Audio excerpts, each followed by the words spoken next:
this episode of Alaska State Troopers. Alaska's finest fight crime in the toughest season of all. Winter. From search and rescue missions in avalanche country. Worst case scenario is usually pretty grim. To drug busts in sub-zero temperatures. Alaska State Troopers! Do you have a bunch of plants in there, or you just have a couple? I don't know, to find like a bunch. To treacherous patrols on ice-covered streets. The vehicle was involved in an officer shooting. Officer was shot 5 or 6 times. They brave weather few could even comprehend. Temperature with the wind chill up there is, right now it's reporting 45 below. This is winter in America's most lawless state.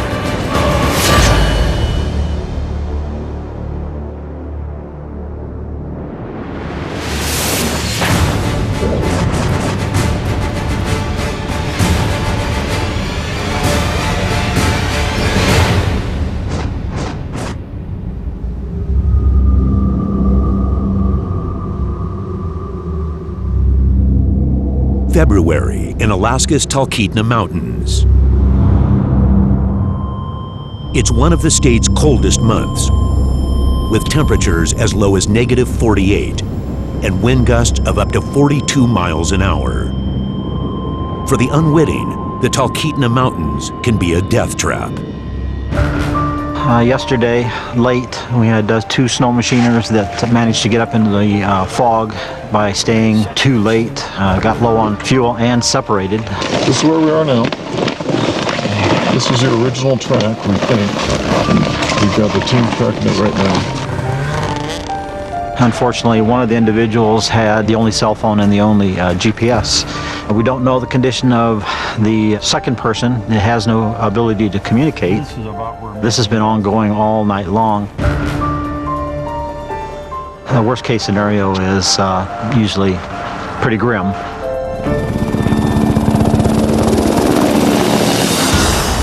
Now, Alaska State Trooper pilot Mel Nading and search and rescue volunteer Scott Horacek must deploy Hilo 1, the state rescue chopper, to comb the Talkeetna Mountains for any signs of the lost snow machiners. Go up to our last known coordinate, start working our way out. See anything moving, yell out, keep your eyes on that spot, and I'll turn to it, okay? The Talkeetna Mountains sit north of Anchorage and border the Matsu Valley. Peaks as high as 8,000 feet span thousands of miles of inaccessible wilderness. I think it snowed all last night. Yep, 22 degrees out. What started as a day trip turns into a desperate search. 2 snow machiners have spent the night in a snowstorm, unprepared, separated, and alone.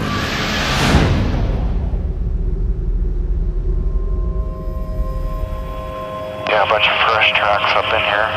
This has got to be our guys' track. Yeah, they're all over the place here. So it'll be this area right here. We're in the zone.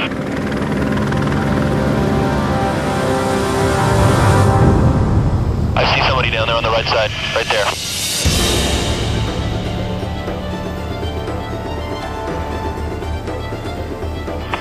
And Matcom, we've located one subject, and we'll be landing here momentarily.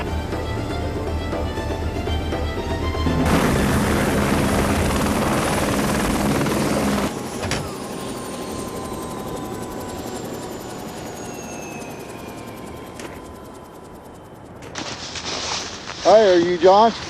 Yeah. How you doing? Have you picked up Dave yet? No, we haven't. John's stable but fearful his friend Dave's in danger. The men lost each other along a dangerous cliff. It was blowing and almost a whiteout on top of the mountain. I told Dave, I said, let's go across here where there's a bald spot and head up the mountain. And he said, yeah, that's okay. And I figured he was going to turn around and follow me up. And that's the last He still might be over on the other That's side. the last time I seen him. I had all kinds of gear, and Dave don't have much. Dave does not have gear? He doesn't have much.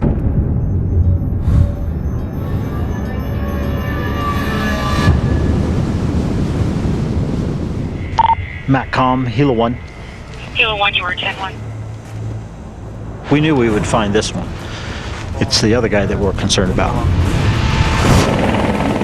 Now, it's a race against the clock to save the other snow machiner. And MATCOM, Hilo 1 is 1019 back over to the rescue parking lot with John, and we'll be dropping him off there and then continuing the search. Copy.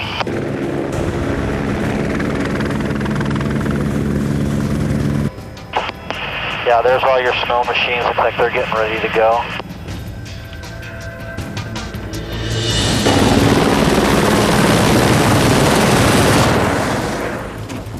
Back at base, rescuers work with John to recall where the men traveled, but he's exhausted and disoriented. We're here now? Yeah, this is the Antipass Road. Uphill would be to your right. Yeah.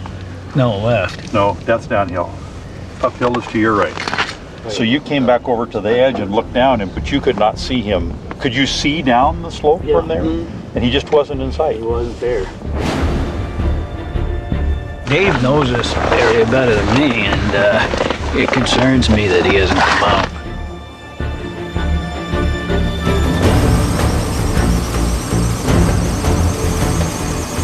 The unforgiving weather and terrain means time is running out to find a man who has been lost on the mountain overnight.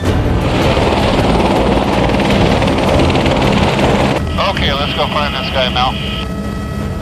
In the air, Hilo 1 scours the terrain for any signs of Dave. But with no leads, the possibilities of where he could be are endless.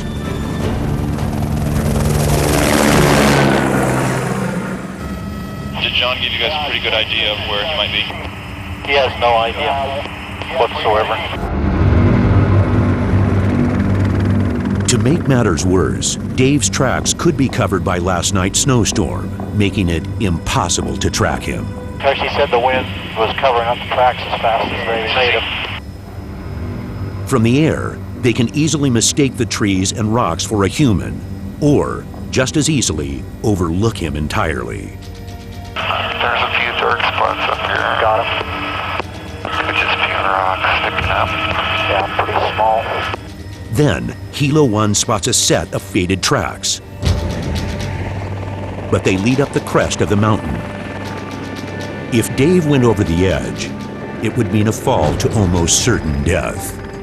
If he got turned around, he could have easily dropped down in there. Yeah, they wouldn't have wanted to drop down in any list. What's that, to the left there?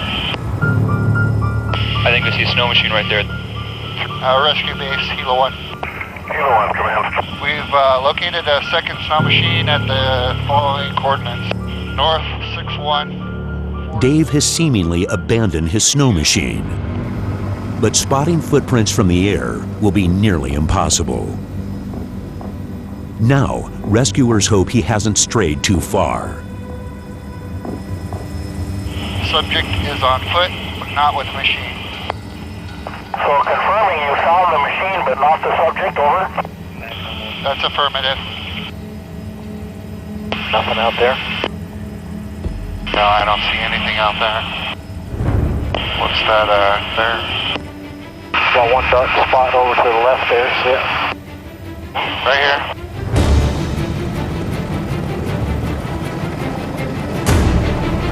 There he is. There he is. Rescue base, Hilo 1. We have the subject in sight. The subject vertical and moving.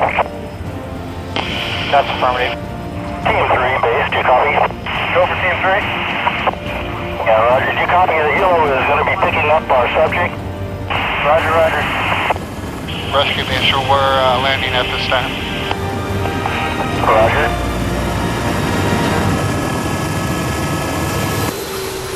Dave! Dave!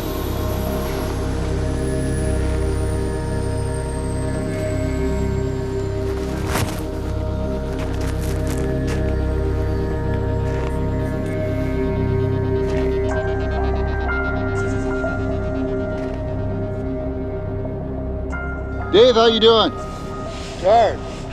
You doing okay? Any word from John? Yeah, we've got him. Got him down at the. He's back at the truck. I tracked him for last night. Picked up his trail this morning. Yeah. It came to the point I had to get the hell out of here. Yeah, you guys were kind of chasing each other around from the looks of the tracks. You couldn't see anything. I understand. Yeah, it was white out last night. How you doing? Well, last night wasn't no party. Yeah. Yeah. No, it was blowing so hard. Oh, okay. Yeah. Yeah, I was up on that ridge. Did you see where I camped? I didn't see where he camped. Actually, I couldn't get we off were the looking. ridge. Actually, Get on we were, the edge and it's just, Yeah. Okay, let's do it. We'll get you out of here. man, it was Go ahead and cold. Hold on to that. It was cold. Yeah. Dave is finally on his way home. If not for the Alaska State Troopers and volunteers, he may not have made it off this Talkeetna mountaintop alive. It could happen anytime. And man, it can happen just that quick. Nobody knows. So, you know, it's like when you start counting your blessings, being thankful for what you got. Start to thinking about the important things in life. Your wife, your kids, those that are close to you.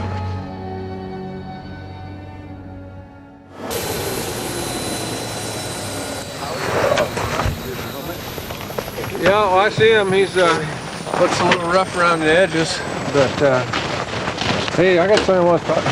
How you doing? Hey. Oh, You okay? Yeah, it was cold. Damn cold, man. How's that? Hey. Hi, babe. Love you too. I'm safe and I'll be home shortly. Yeah. I love you. You made it, partner. You look like you had a rough night there, buddy. It was cold. It was cold. There you go. It was cold. Very thankful that we have people here to do this for us. Very thankful for these guys. That's for sure. No problem. Glad you made that safe. Otherwise, we'd be out there froze. Massive mountains, unpredictable weather, and vast wilderness means Alaska's search and rescue missions are a matter of life and death.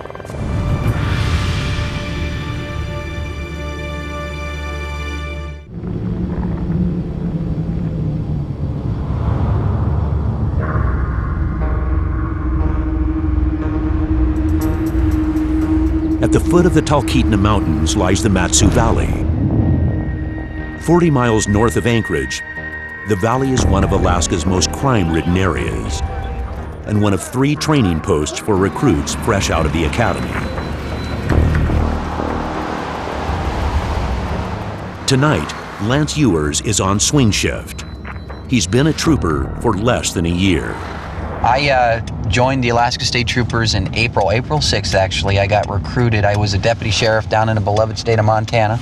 I love Montana, it is a beautiful state, but I wanted to work for the best and I wanted to be one of the best, and it's a great state. Alaska's awesome, I love it. It's not long before Trooper Ewers receives a dispatch to a domestic violence call. We got a call from the dispatcher that received the 911 open line, they call it, because nobody was actually talking to the dispatcher. Over the air, she could hear 2 people, a male and a female, arguing. The male said something along the lines of, "Oh, I'm bleeding where you bit me." And then the female said, "Oh, don't hit me, don't hit me." And then the line went dead.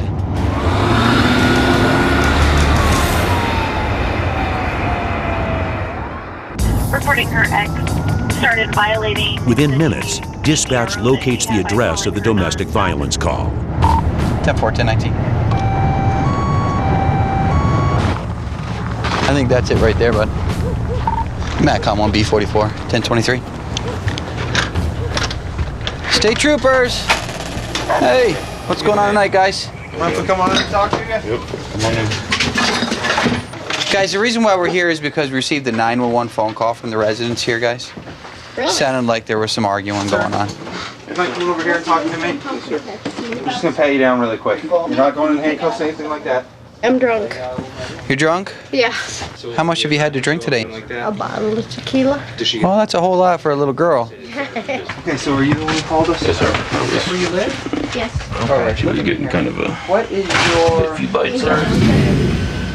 I got some here under my shirt and on my back. Okay, so that was all from her? Yes. So you bit him? I don't know for sure. I'm sorry. I didn't need to. Well, I gotta tell you, in the state of Alaska, we take domestic violence very seriously. I know. We take it very seriously. Have you ever been arrested before? No. Never? No. Why don't you go and pull your shirt off for me? Yeah. Has she ever bit you like this before? This is the first time? Yeah, I don't see anything up here. But Yeah, no, I see it right there. No, there's no question. I can see it. All right. If you want to grab her some clothes, she's going to have to come with us, okay? Okay. Go and grab her some clothes, please. All right. It's snowing and cold out. I really don't care. I don't deserve them. Whatever he tells you is true. Whatever he tells you is true. In this particular situation, it was the female that became violent, and the male, who was quite a bit bigger than the female, didn't assault the female in any way. You know, when we do these kinds of investigations, we look for what's called the primary aggressor, and in this situation, it's open and shut. You can clearly see that. Even though he's a lot larger than she is, biting somebody 5 different times in no way, shape, or form is a defense. You know, you don't defend yourself with your teeth, you know. So she's gonna have to talk to the judge about that. Blow. No, like this, okay? I want you to take a deep breath and go, okay? The woman is placed under arrest, but refuses a breathalyzer. No, give me a breath sample. Because I know Blow. you can't take me without a breath. I can't take you where? Anywhere without a breath sample. That's not true. You can think that I'm drunk. I know you're drunk. I want to see your level of intoxication to see whether I have to take you to the hospital. No. You don't want to give me a breath sample? Take me to the hospital. All right. The woman is diabetic, so Trooper Ewers decides to take her to the ER before jail. Mac, I'm on B44. Starting mileage 52362. How come you're breathing like that, sweetheart? What's going on? Tell me what's happening. You gotta talk to me so I know what's going on. Can you have an ambulance meet me at PWH and the Glen Highway? We're gonna get you some medical help, okay? Did she just pass out? Mac, I'm on B44. My 1080 just passed out. 10 more minutes to be advised. While Ewers waits for medics to arrive, the woman regains consciousness. Breathe good. You feeling a little bit better now? Pardon me? I won't die. Well, we don't want you to die, that's for certain. Just get me in and get me arrested. Well, you are arrested.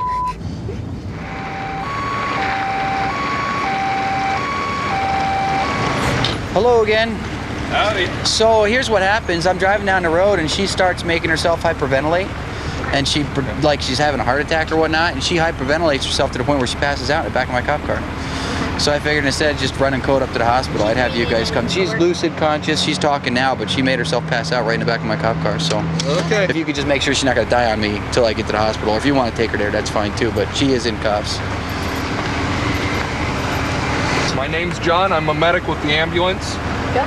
Just need to make sure that you're not going to do anything, pass out again or anything like that, okay? Let's go. What are you doing, sweetie? I don't want you standing up, okay? Because you're really intoxicated. I don't want you falling over. I'm not really intoxicated. Try to suffocate me, but that doesn't matter to you because All right. he's the guy. Why don't you talk to the medical professional here? Get out here. A vitals check reveals no immediate danger. Hey folks, she's okay. We're gonna move her up to the hospital now. Yeah, they're gonna need to draw her blood. They're gonna need to take blood sugar. They're gonna need to figure out what her BAC is because she refused to give me a sample. Well, you know what? She just doesn't. One of the things is she don't get released till she gives one. So Yeah. you know, she sits in there for 14 days. That's her problem, not Yeah. ours. So I mean, that's jail's policy. She said that she hasn't had insulin in 3 hours, and she knows her blood sugar is going to be really high right now. Probably from drinking beer. Well, she drank a bottle of a tequila, apparently. She drank a bottle of tequila. Yeah, that's okay. Good to go. All right, hey, thanks, Skip. All right. We'll see you.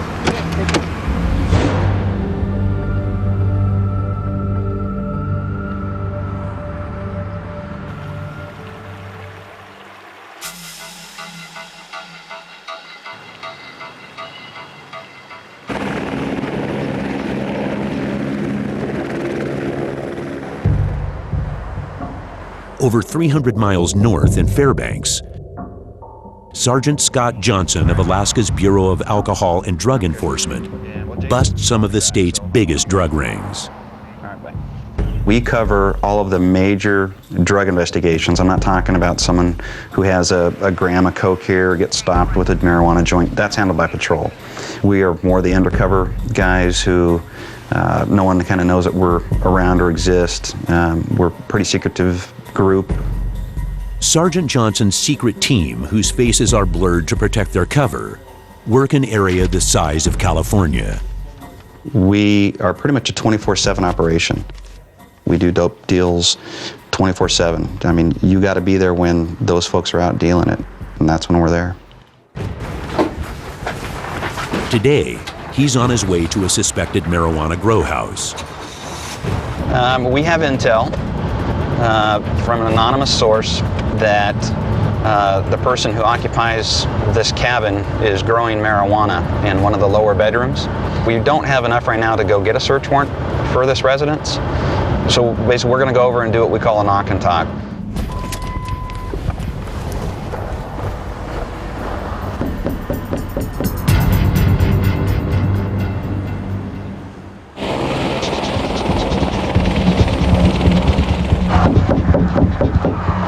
Drapes open up behind me. I can see. Hey, how are you doing? Good. Good. Hey, I'm Sergeant Johnson with the State Troopers. Hi. How are you doing today? Good, how are you? Are you Mr. Yeah, sure. That's you, right? Yeah. Okay. Here's the deal, man. I'm not going to beat around the bush. Good. I'm hoping that you'll cooperate with me, but we're here for your plants, man. What? There's two ways we can go about doing this. If you're willing to cooperate, allow us to come into your house. I'm willing to work with you, and we're back out the door here. Okay? The other way is come back if a judge gives us a warrant and then kind of search your entire house. Do you have a bunch of plants in there, or you just have a couple? I don't know, to find like a bunch. Do you have over 25? I don't believe so. If I did, oh my gosh. Because we know what's in there, we have to secure the residence, which means I can't allow you to go back in. Because obviously, while we're gone applying for a search warrant, you'd be destroying of the evidence, right? I'm willing to work with you, man. I'm willing to work with you. Yeah, I mean, I need a warrant or something like that. I mean, I can't just like let you into my home. Okay. Well, we can't let you go back in there. Why not? Like I already told you that. Dude, this is secured now. There's no like... There's a dope grow in there. Dope. Marijuana grow in there. You cannot go back in there. It's this white door right here. While Sergeant Johnson waits for a warrant, the local police secure the apartment. Meanwhile, the young man's family arrives on scene. We smelt the marijuana, we opened the door, there's glaciation out the back. Your neighbor that we just talked to said he smelt marijuana here for 3 months. So we're applying for a search warrant, and until then, the officer's gonna remain on scene. It sticks out like a sore thumb, people that are growing marijuana. The lights are warm and hot. You have to get rid of that, you have to vent that heat. When you vent that heat in the wintertime, it's condensation, and it can't help but form glaciation outside of windows or vents. It's on the back side of the house. In Fairbanks, winter temperatures can dip to 40 below. When the heat generated by grow lights hits the cold air, telltale ice formations are created, making it tougher to run an inconspicuous grow operation.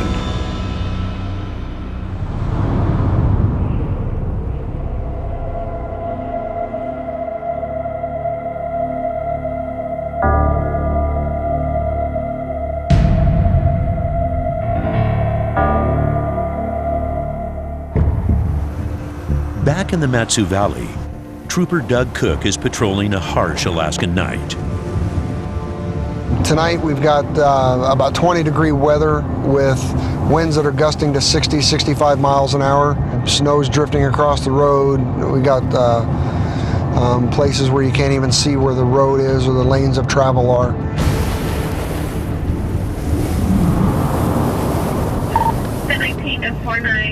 Trooper Cook is dispatched to a reported vehicle in a ditch. 10-4. He races to the scene but braces for what tonight's wind and whiteouts might bring. Are you hurt? Yeah, we just had a big old cloud of snow come across the road. Are you hurt at all? Oh, no. Okay. I'm fine. I just called the recommender. All right. I'm doing okay if it wasn't for this deficit. That's what I call it when you got to call a tow truck. The wind blew a dust snow cloud across the road, and he couldn't see exactly where he was going, and he just drove straight off into the ditch. Pretty poor tonight. Strong winds aren't all that uncommon in the area, but neither are DUIs. You said you had one beer tonight? Yeah, I had one with some soup. Okay. Despite the poor conditions, Cook wants to make sure this driver isn't drunk. MACOM 1B22, 10-6 FSTs. The high winds make a field sobriety test nearly impossible. I'm gonna relocate to the parking lot. So Cook gets creative and finds shelter in a nearby strip mall. All right, let's step out here up against the building where we're out of the wind. 1, 2, 3, 4. Missed on 4. 6. Did I put my hood up? Yes, you can put your hood up. And I'm to look at my toe. You're to look down at your toe. 1, 2, 3, 4, 5, 6, 7, 8, 9. Arms swing. 13, 14, 15, 16, 17. Stop. Put your foot down. Go ahead and have a seat back in the front seat of my police car. Take in a breath. Hold it. And blow. Continue to blow, continue to blow, continue to blow. Don't stop, stop. Fortunately for the driver, his only worries tonight will be with his car. He didn't show enough signs of impairment, and his PBT's a .010, confirming my investigation. So we're gonna head back over, get him in his car, and get him on the way. I am a blessed man. Hey, officer, take care. All right, drive safe, wear your seatbelt.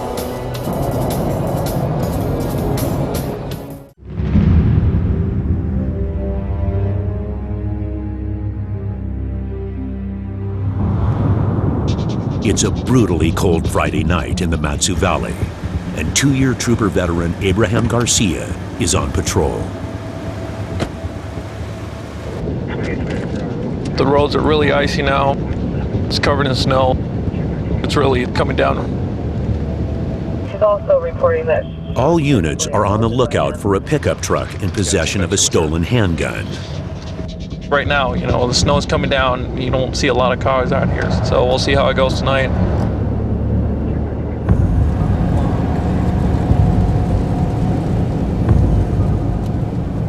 While patrolling a back road, Garcia notices a pickup truck that seems to be evading him. There he is. Holy cow. Hold on, because he's booking it.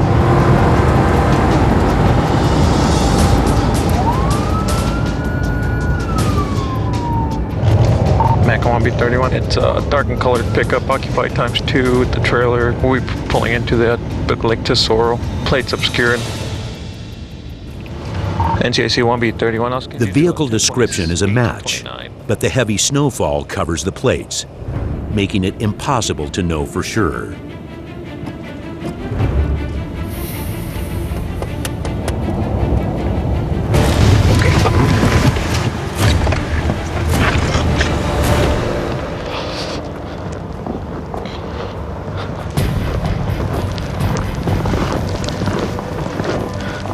Good evening, sir. I'm Trooper Garcia with the Alaska State Troopers. Do you have any idea why I stopped you tonight? Yeah, probably because my lights aren't working on my... You don't have any tow lights or on your trailer? Okay. You got your driver license, registration, proof of insurance with you, sir? I don't have my license because I just got pulled over the other night. Okay. And he never gave my back. He never gave it back to you? Yeah, I just bought the truck. Just stay in the vehicle for me, sir. And I'll be right back with you. There's no handguns or anything in the vehicle. MACOM 31, is there a second unit in the area?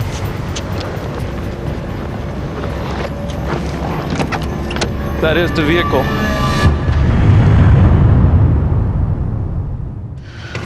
Another trooper had contacted this vehicle earlier in the week.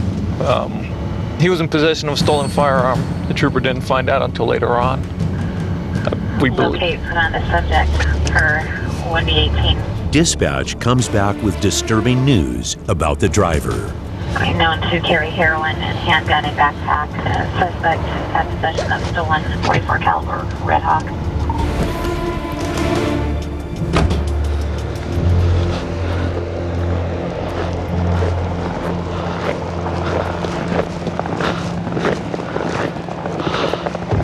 Here, you wanna step on out with me, sir?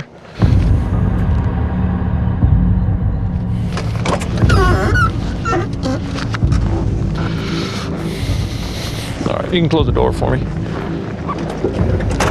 All right, I wanna have you come over here and talk to me really quick. All right, my question to you, is there anything in the vehicle I should know about? No. No? All right, I'm just gonna pat you down really quick. No needles, anything that's gonna poke me or anything?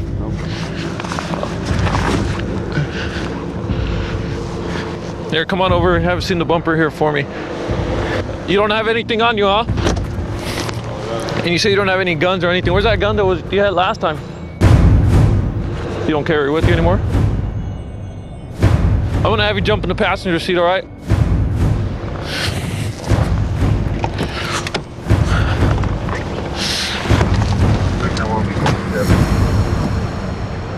Here's the deal.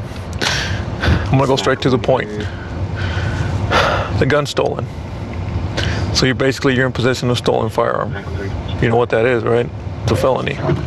Yeah. Would you give us consent to search a vehicle? I think we need to go through all that. I mean, honestly, I don't have nothing.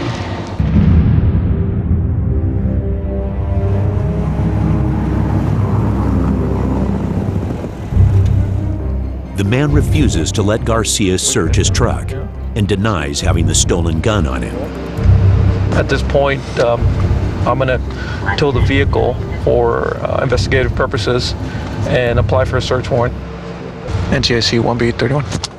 But as Trooper Garcia calls the tow truck, the suspect begins to talk to the assisting officer. Just remember the pertinent detail. It's in that box, the truck box. It's in there? Yeah, I forgot to pull it out. Okay. Have a seat for me here. Somewhere in the bed. Yeah, gas can right there.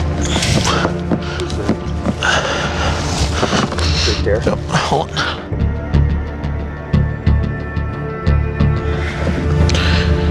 Handles right here.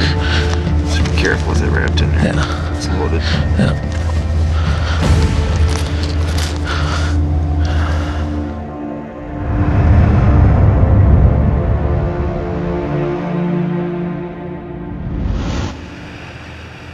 They'll book the suspect on 2 felony counts. All right, you want to stand up for me? Here, you want to turn around for me? Turn around the other way, just like that. I want to put your hands behind your back for me. This game of cat and mouse is over. All right, this time you're under arrest for being in possession of fire when you're a felon. All right? Any questions?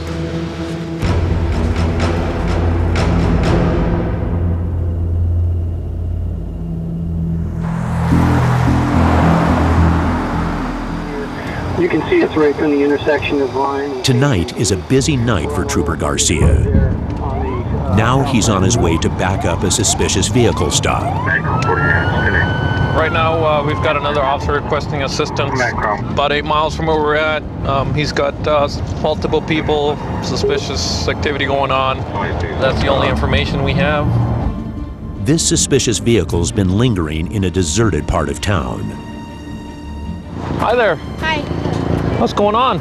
Came to pick up my friend, dude, and now we got cops everywhere. How old are you?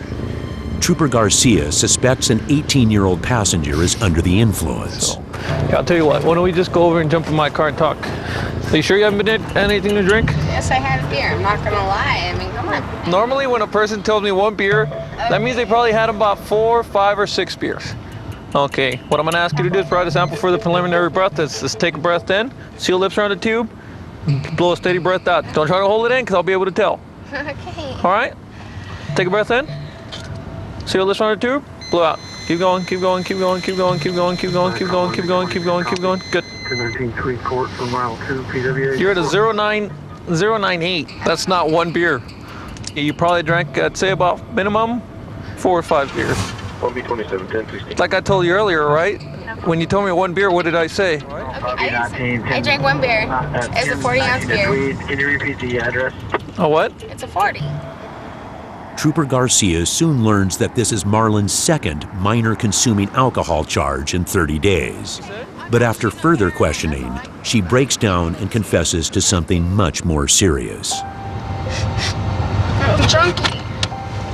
You're a junkie? What do you mean? What do you use? Huh? I was using heroin. Had a miscarriage, went crazy, and started shooting up. The teenager confesses to using methamphetamines and a $200 a day heroin habit, but says she's been clean for 1 week. Heroin gives me energy. So you like heroin more than meth?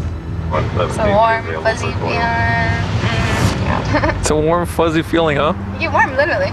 Ask any junkie. You get warm from the inside out. Go ahead. You just feel good. At 18, she's been using for over a year and has already spent 9 months in rehab. Are you sure you're not mixing it tonight? What? Heroin and alcohol, you sure you're not mixing it tonight? Not heroin, no. No? Mac, I'm 311023 in the area, Auto Springers. Garcia calls in a canine unit to search the car for drugs. You never know what you're gonna find, so until you look.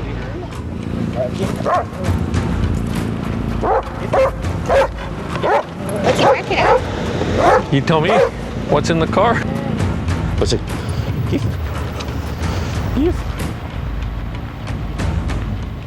What you got here? 49. Is that it?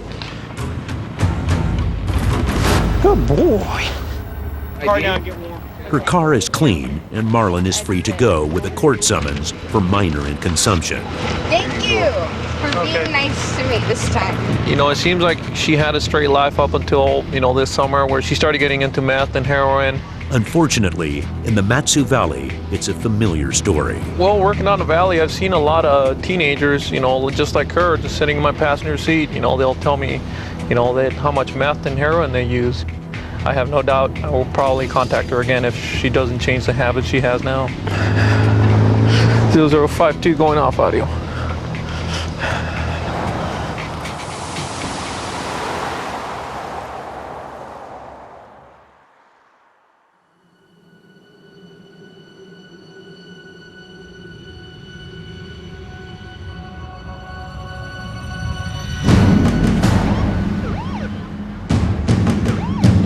Also patrolling the Matsu Valley is Trooper Dwayne Leventree.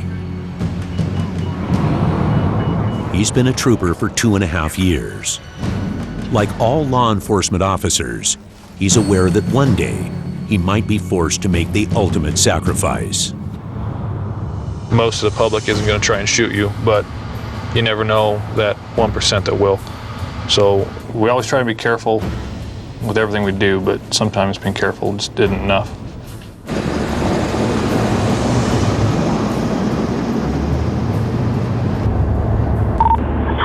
Unit 10-8-10-12 to copy a locate for a vehicle involved in an officer shooting in Anchorage.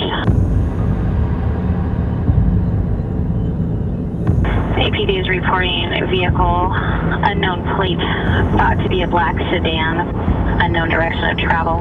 The vehicle was involved in an officer shooting. Officer was shot 5 or 6 times.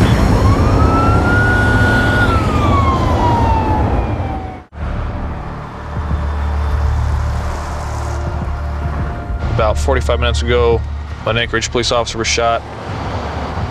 Safety's the main thing. They shot one police officer already. There's nothing that says they're not going to try and shoot another.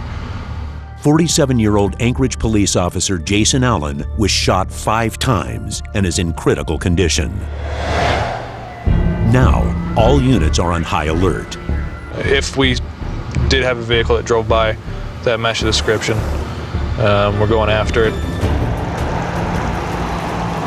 Every unit in the Matsu Valley is on the lookout for what's described as a black early 90s sedan. Unknown further, the vehicle was last seen at 15th and Medfra in Anchorage. When we're only 25, 30 miles from Anchorage, we have had people commit crimes in Anchorage and come out here. Everyone's definitely at more of a heightened rate right now. But 911 calls can't be put on hold. Macam 31, do you have another unit at 1019 for traffic control? Both lanes of traffic are blocked this time. A potentially fatal car accident means troopers must switch gears to save a life. The victim can be heard screaming in the background. You got some traffic, and both lanes of traffic are covered. EMS is still not 1023. Motor vehicle accident with entrapment. People are trapped inside of a vehicle. Unknown injuries right now. Medics are not on scene yet, but we do have another trooper there. 31, can you confirm that it's a red four-door sedan that has entrapment?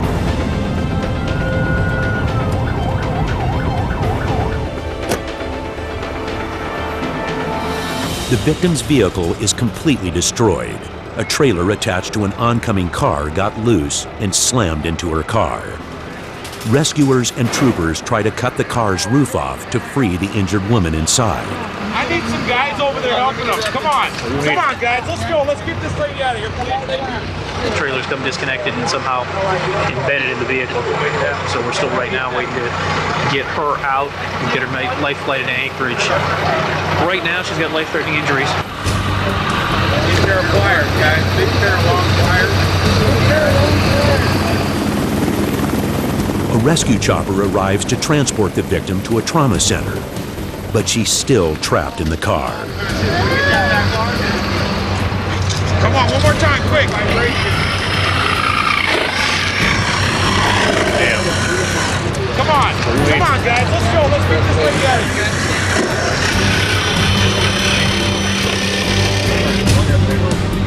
It's probably about between 5 and 10 degrees out right now. Really cold. So, I mean, as far as the medics and us go, working to get her out, it's not comfortable, but for safety, that's the priority.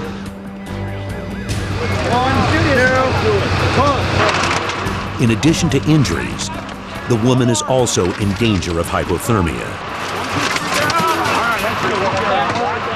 Where's the gurney? Gurney! Not there. Come on, let's go. Let's get her on the gurney. Everybody's got glasses. Good, you ready? Hold up. Tipping your way. Yep.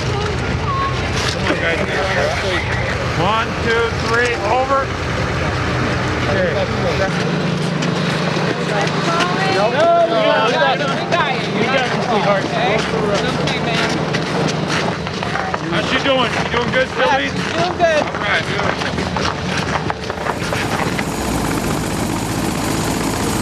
good. She sustained severe lower body injuries.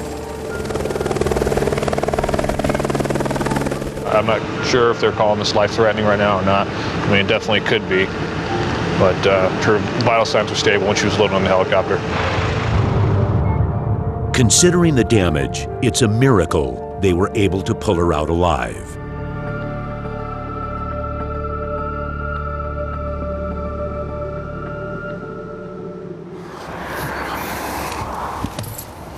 Back on the streets, the hunt continues for the Anchorage shooter.